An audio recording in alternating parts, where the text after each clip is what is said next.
Allergies, itchy eyes or skin, cold or sore throat, tummy trouble, aches and pains? Think pharmacy first.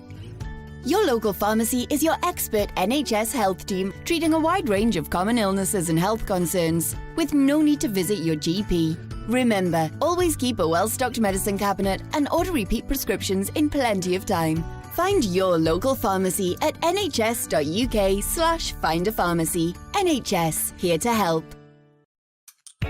This is the North East and North Cumbria Providers Podcast, highlighting the fantastic work taking place across the region to provide the highest quality of care.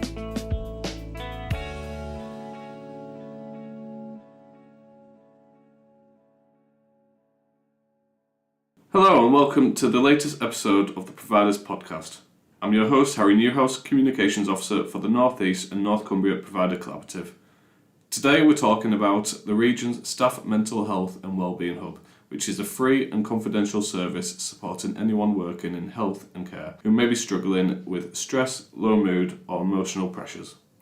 Joining me is Dr. Richard Duggins, Consultant Psychiatrist in Medical Psychotherapy at Cumbria, Northumberland, Tyne and Wear NHS Foundation Trust, also known as CMTW, and is also the Clinical Lead for the Staff Mental Health and Wellbeing Hub. Richard, welcome. It's great to have you with us. It's great to be here. Thanks, Harry. So to start us off, could you tell us a bit about yourself and your role within CMTW? Yeah, so I'm really proud and privileged to be the clinical lead of the North East and North Cumbria Staff Mental Health and Wellbeing Hub, which is a regional service for all staff in health and social care in our region. And I'm also a psychiatrist by background and a psychotherapist, and I've also got a role in CMTW where I'm the Associate Medical Director for Leadership and Culture. Brilliant. And for listeners who might not be familiar with it, what is the Staff Mental Health and Wellbeing Hub and why was it created? So the Staff Mental Health and Wellbeing Hub is a place where all staff in our region, health and social care staff, so that's 175,000 staff in our region, wherever you work, whether it's in the NHS, whether it's in social care, whether it's in the voluntary sector, whether it's VCSE, you can reach out to us and you can get quick, rapid support. So people usually come to us when they're starting to feel the strain, when things are at home or at work are affecting them, they want a bit of extra support, and we're there for them and we can provide a lot of that support with an experienced mental health professional. So what kind of pressures and challenges are staff facing at the moment that make this service so important? Well, working in health and social care is remarkable work, but it's also challenging work. There's emotional pressures with that work. People who come into the hub are got great technical skills, they've got a great emotional skills, a lot of emotional load in our work, whether it's supporting the people we serve or whether it's supporting our colleagues. And we're also increasingly being asked to do more for less. It's part of the reality of the work we're doing. So people are coming in through that, but also health and social care staff are people like everyone else. They're facing pressures at home. They have everyday pressures. They have big pressures. So we're there for all of those things. Over the last few years, how have these pressures changed? Well, the pressures are the same. There's just a lot more of them. So what we've found in services like the Staff Mental Health and Wellbeing Hub, there's a variety of services like this internationally, is that the number of people needing these services has gone up. So prior to the pandemic, it was going up. In the pandemic, it shot up. So these services were seeing 3 to 4 times as many people accessing them. And then what's been interesting since the pandemic is that the levels have stayed just as high. So they haven't gone back down. So the need is as high as it has ever been for these services. When a member of staff reaches out to the hub, what typically happens next? Right. So we have some really key principles in the hub. One is that we're really quick, and the other one is that there are no hoops to jump through. So we're confidential, you can find us easy. So most people reach out to the hub by self-referring. And if you go on the ICB website, we've got a page on there. If you just stick in Staff Wellbeing Hub in there, it'll come up. And you can refer to us either through the confidential referral form that's on there. It takes about 2 minutes to fill in, or you can ring us, or you can email us. Doesn't matter. And we will return your call or your contact within the day. That's how quick we are, and we will aim to offer you an appointment at your choosing with an experienced mental health professional within the week.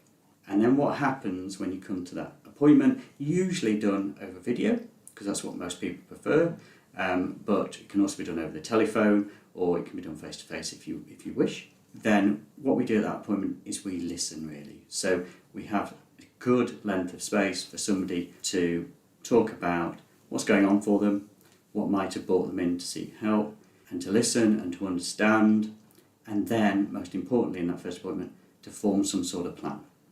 So this is a plan forward. We then can routinely offer follow-up appointments for that to see how things are going and see how the plan's going, usually up to 3. That's the kind of standard offer. People really like that. People are very satisfied with it. But we can also offer other things as well. And I think we're going to probably talk about those later in the podcast. Yeah, so what kinds of support or interventions can the hub offer staff? Yeah.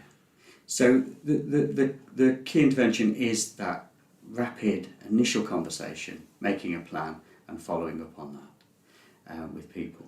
But we also offer other things as well. And that's one of the really exciting things that's happened over this last year, where we've had increased investment through a national scheme and then through the ICB. So what we're also able to offer now is that if someone comes through and they can't access an evidence-based therapy in a timely way, through other routes, we're able to offer that. So we can offer it for people who are anxious or depressed or suffering trauma. We can offer an evidence-based psychotherapy. Once again, no wait for it. We can offer access to counselling services. Once again, very little wait for that. We run some groups, so we run groups, usually 6-week groups, usually virtually, over video on stress, self-compassion, communicating effectively. It's quite a long list because this is kind of what we're really proud of. We've got a peer-guided support group for neurodivergent staff. We recognise the needs of neurodivergent staff aren't always well met within health and social care, so that's why we've set that up.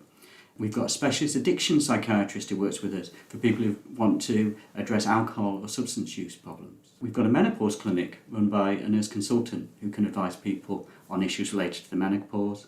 We can also offer an online yoga group, which is very popular, and we can also offer access to social prescribers for people who would find that helpful as well. So there's a growing list of what we can really support people with. So we feel we've got a really good comprehensive offer at the moment. What we're seeing actually is an expansion of the people using us and the number of people we're able to support. So in April last year, we were seeing about 50 new people contacting us a month. January this year, 217.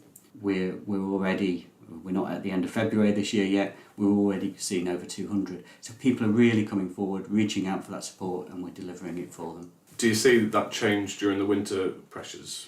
So you mentioned that in January and February you've seen a lot of people. I think that change and those certainly winter pressures do affect people. However, I think most people in health and social care will say the pressures are on all the time. There isn't a let up anymore. So a lot of staff feel they've run a marathon, running another marathon, they're asked to run another. There isn't a let up anymore, like there perhaps used to be 15 years ago. Yeah, it feels like winter all the time. Around. Yeah, but I think those numbers are going up because we've had this additional investment. We're able to offer these enhanced services, and we've got increased capacity to see people. And also, great things like this podcast are helping us get the word out for people. Yeah. And obviously we mentioned pressures there, but what are the common signs that someone might benefit from reaching out? Okay. So I think anyone who's feeling the strain will benefit from reaching out. Now that could be at the very early stages. We'd encourage people to reach out early. So when they're getting signs of what I call problem stress, so you might find that your sleep's going off, you're feeling more irritable, you've got muscle aches, you're more withdrawn. That early stage, yes, come through. We can do something early. It's often easier and quicker to do things early, but will also help you if you're burning out. So if you're really noticing that, and burnout's a terrible symptom for people, but also if you're anxious, if you've got depression, if you've got trauma symptoms, PTSD symptoms, the whole range we will help people with. Yeah. So just if you're feeling the strain, you think you need some support, just come and see us and we'll tailor that to you. And I presume this is all confidential? Yeah, so staff feed back to us how important confidentiality is to people. So we've done an awful lot to do this. So we allow self-referral. So you don't need to go to somebody for them to refer you. We also have a separate electronic record system that is separate from any other electronic record system in the NHS. They don't talk to each other. We also would ask we also do not routinely, for example, talk to the GPs or your employer or things like that. If you want us to do that and you give us permission, we can do it, but we wouldn't routinely do that. Now, obviously, we're limited, like everyone is in the NHS, for some safeguarding concerns and things like that, but the routine thing is your information is safe with us and it's confidential. What has been the impact of the hub? So you mentioned over 200 people joining in January. What's been the big impact and what have staff fed back on? One of the joys for all of us working in the hub is that we're able to feel the impact that we're making. And one of the things that the additional funding has given us is there is going to be there's currently ongoing a formal research evaluation of this. That's not able to report that yet, but we've got some early findings that we can share with you, which is that of the people who come to us who work is an issue, 9 out of 10 of them saying coming through to the hub has either helped them stay and work or return to work. So 9 out of 10, 91%. We've got a 99% satisfaction rate, so people saying they felt we meet their needs, but also they would recommend this service to their colleagues. And our outcomes for helping people with their mood, with anxieties, are also really good. So it's an effective service and it's a popular service. And one of the joys we get is each week we're getting messages from people saying what a difference it's made for them. And finally, what message would you give to anyone listening who might be struggling right now but hasn't yet taken the step to join, to get in touch? Yeah, so I'd say that old kind of phrase, a stitch in time saves 9, that come forward, if you're feeling the strain, just have a look on the website and come forward and talk to us. It's confidential, no one's going to know, we'll listen, we'll sort something out, that may be some brief support or it may be one of the other things that we can offer. And there's no pressure to take this up, but why not have that conversation? I'd also say that if you've got somebody in your team or colleague that you're worried about, be brave and have a conversation with them and say, how are things, and do you know about this service? Yeah. So that's the other way that we can kind of help each other. So come forward for yourself, but also if you've got colleagues or people you line manage, just let them know about us because we can really help people. Well, I think that's a nice ending to the episode. So thank you very much, Richard, for joining us today. Oh, thanks so much, Harry. Thanks for joining us for this episode of the Providers Podcast. Hit subscribe to keep up to date with the latest news and catch up with what we've been up to on our website and social media pages.